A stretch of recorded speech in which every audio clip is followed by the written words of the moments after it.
کہ کیا یسوع المسیح خدا کا بیٹا معبود ہے؟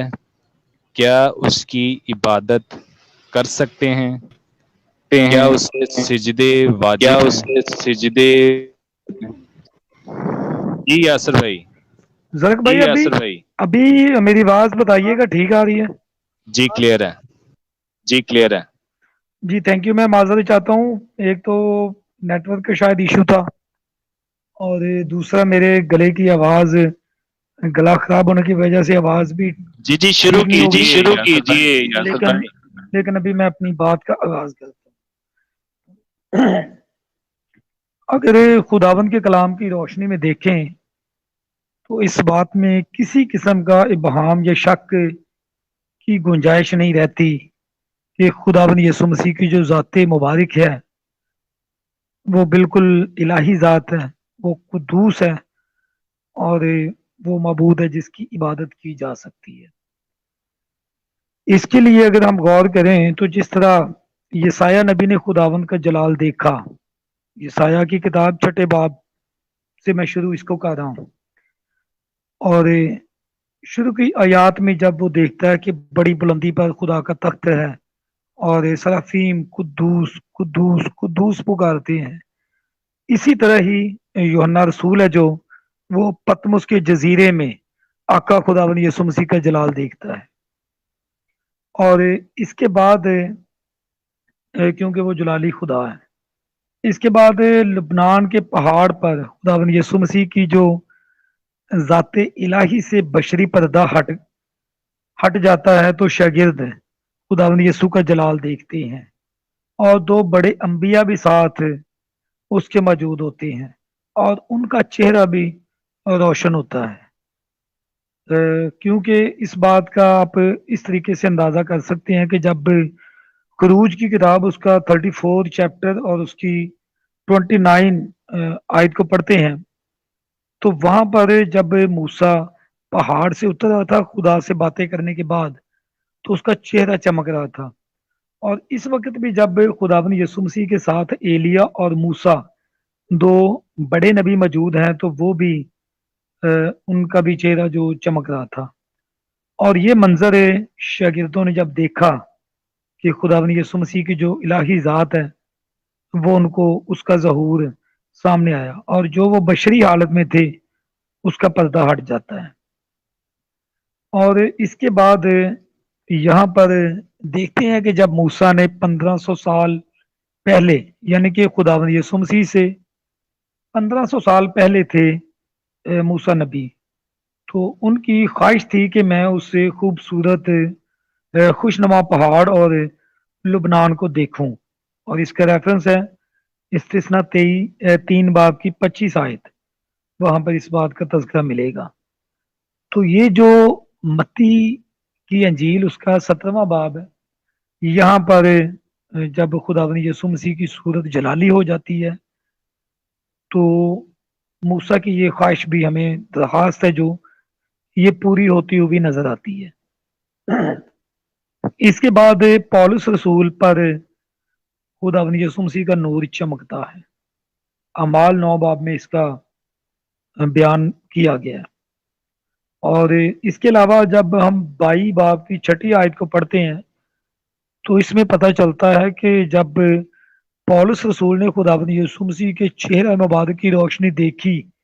اس وقت دوپہر کا وقت تھا، یعنی کہ سورج اس وقت اپنی آب و تاب سے چمک رہا تھا، لیکن یسوع مسیح کے چہرے کا نور